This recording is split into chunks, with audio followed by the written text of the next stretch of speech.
Hello, ladies. I wanted to try this and go over these questions from the test from yesterday with you. And that way you can use this video as a resource to help you with the any of the questions on the sheet that I'm going to give you for today, that if you want to do for either extra credit or for corrections when I bring these questions back to you. Okay, number one says factor. So as soon as you see the word factor, you want to think with these quadratics, 2 parentheses, and that's it. All you need to do is just break it down into 2 parentheses. So again, I look at this quadratic and I say, I want to break it up into 2 parentheses. I look at the number 5, which is the last number, and I think, okay, what are the multiples of 5? So 5 and 1, do 5 and 1, add up to 6. Yes, they do. So I break down my x into x and x. I put the bigger number first, the smaller number second. Whatever this sign is drops down. And then I just got to logically think, well, what do I need the 1 to be so that 5 is also positive? And that's it. That's the factoring. Okay. All right, let me slide over to the other one. Same thing here, factor. 2 sets of parentheses. Break up the x squared into x and x. Take a look at the 15. The 15, you have 15 and 1, or you have 5 and 3. 5 and 3 add to 8. So I put the bigger number 5, smaller number 3. The middle sign drops down. Logically, what does the 3 have to be to multiply to negative 5 to get positive 15 and add up to negative 8? It's got to be negative also. Because the direction said factor, we're done. All right, so we can move to the next one, which is solve. Okay, when we're solving, we want to set this equal to 0, right? And then we want to factor. And then we want to do our little t-chart breakup thing, and then solve for x. Okay, so if we'll notice, this is equal to 10. So the very first thing I have to do is move the 10 to the other side. When I do it, I change the sign. So I should get x squared plus 3x minus 10 equals 0. That's the first thing to do. Second thing is factor, okay? Same thing, look at the 10. What are 2 factors of 10 that subtract to 3? So I'll go x plus 5 and x minus 2.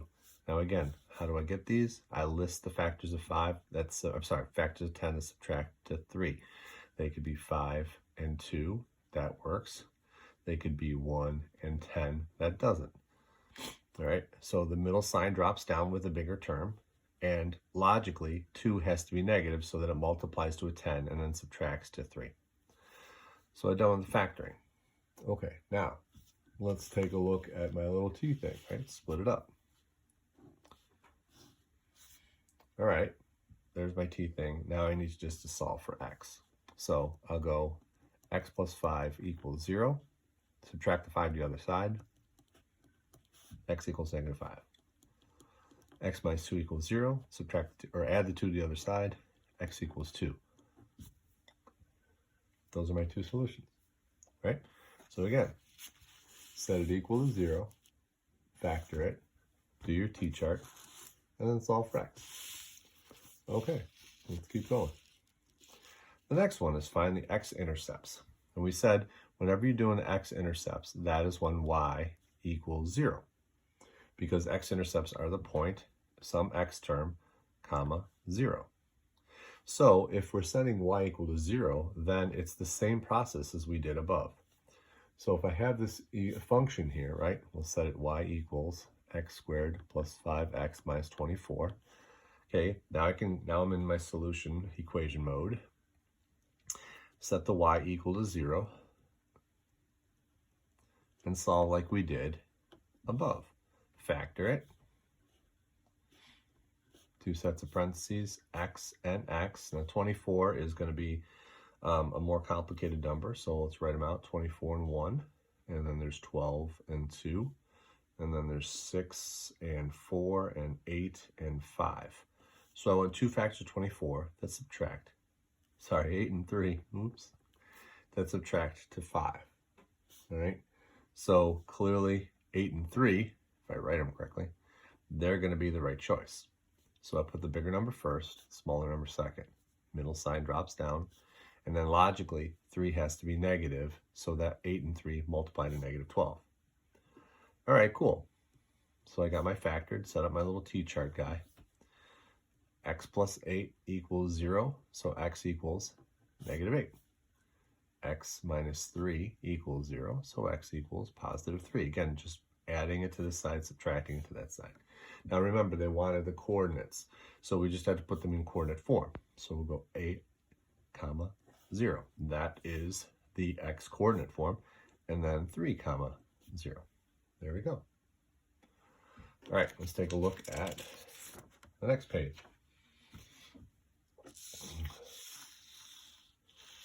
Okay. The next page says find the vertex of each function by completing the square.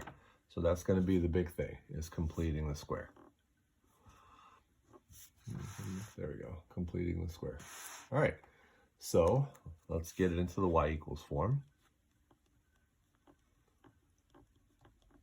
We'll look at this number. That's not a perfect square, so we want to get him out of here, get him to the other side. So if it's minus 10, we're going to add him to the other side. So I get y plus 10, right?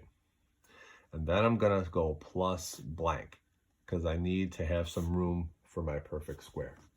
All right. And then I just write what we got here, x squared plus 8x plus blank, right? You're always adding the blank. So now you got to think in your head. We'll take a look at the 8. We're going to split them in half, right? 4 and the 4. So then over here, we got to think, what's the perfect square given by 4 and 4? So 4 times 4 is 16, right? Whatever I add to one side, I add over to the other. And that's completing the square for that one. All right, so now let's get it into vertex form. Let's just add these two guys together, and it's y plus 26. And then we're going to break this down. Remember, one set of parentheses. Break the x squared down into x, break the 16 down into 4, and that sign, whatever it is in the middle, comes straight down. And then it's squared. That's how I get everything that I need. All right, now I'm in vertex form. Good job. So the vertex is just the coordinates. Here's the x coordinate, but remember, I don't want the plus 4, I want the opposite, right? What value of x makes this 0? Negative 4 does. Same thing over here. I want the opposite. That's my vertex. That's the vertex of the parabola. All right? Okay, I hope that helps. Let's keep going. Okay. So here we are. We have a quadratic. We want to find the roots of this quadratic. It's not something that we're going to be able to factor. So we're going to use our quadratic formula over here that's given. Very small, but hopefully you can read it. All right, so this is what we're going to do. We're going to remember that the A, B, and the C values for the formula are given by the coefficients of each term from left to right in order, as long as we are rating the equation in order, or the quadratic in order, in the right form, which it is. So we're ready to go. So A is the coefficient 1 in front of the x squared, B is 3, and then C is negative 12. Don't forget that it's negative 12. And remember also, if B is 3, negative B is negative 3. So we're going to plug it in, right?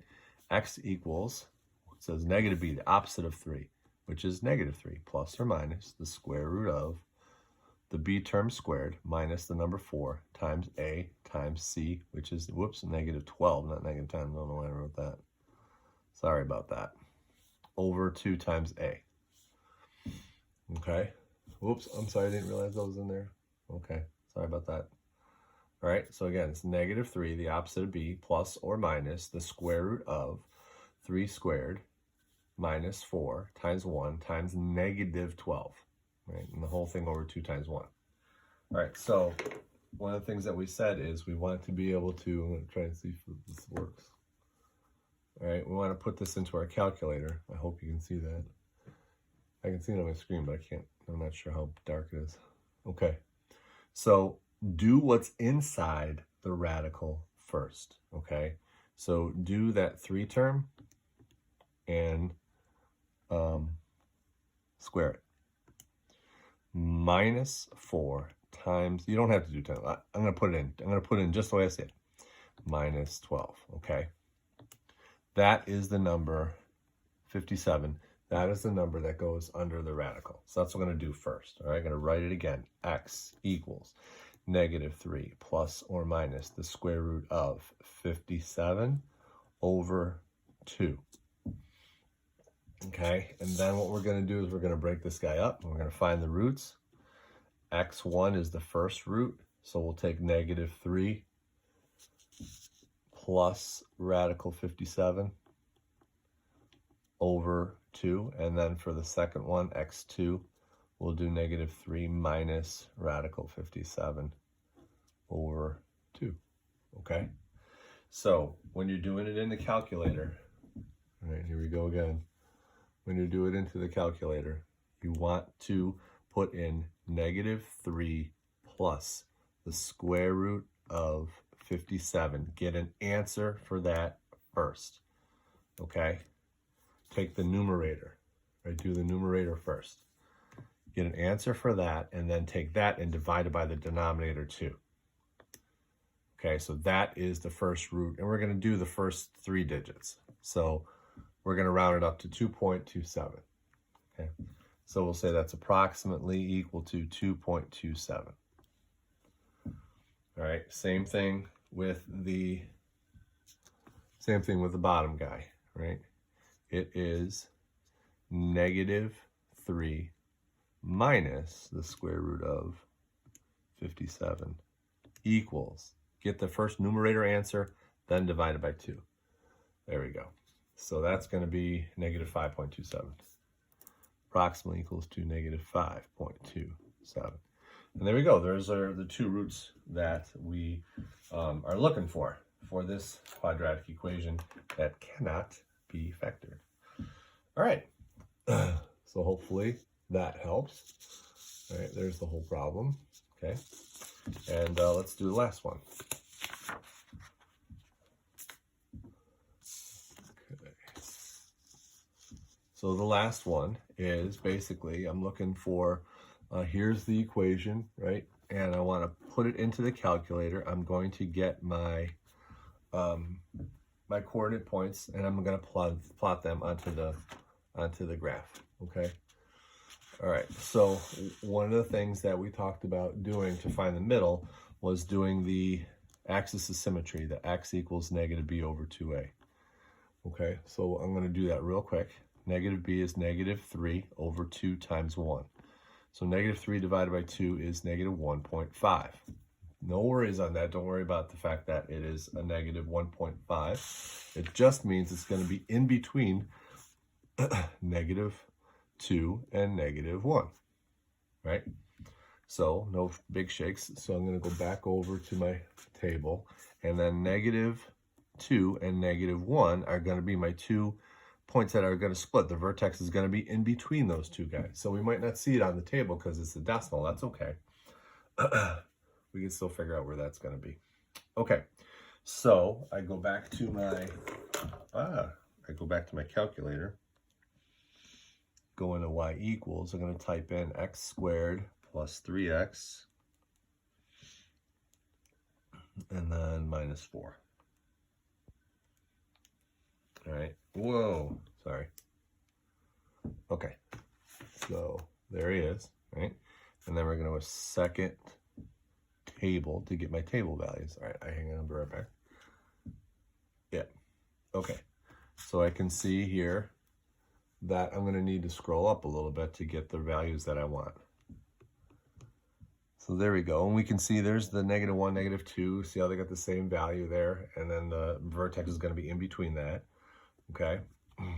So I'm going to plot these points out here. -2, -1 is -6. -3 was -4. -4 was 0. And -5 was 6. And then these are going to be symmetrical on the other side. So 0 is just going to be -4. 1 is going to be 0, and 2 is going to be 6, with the vertex here at -1.5. Okay. So, what we want to do now is plot these guys. Let me bring this over a little bit here. Okay. So, I'm going to plot. I'll start at the -2, -6, -2, -6, and then -1, -6, 0, -4, and -3, -4, 1, 0, and -4, 0, 2, 6, and -5, 6, okay? And the vertex is just going to be the decimal right underneath these guys. All right.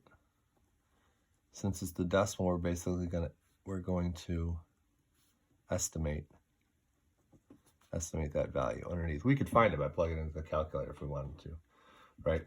Let me see. Can you see that there? If I wanted to find the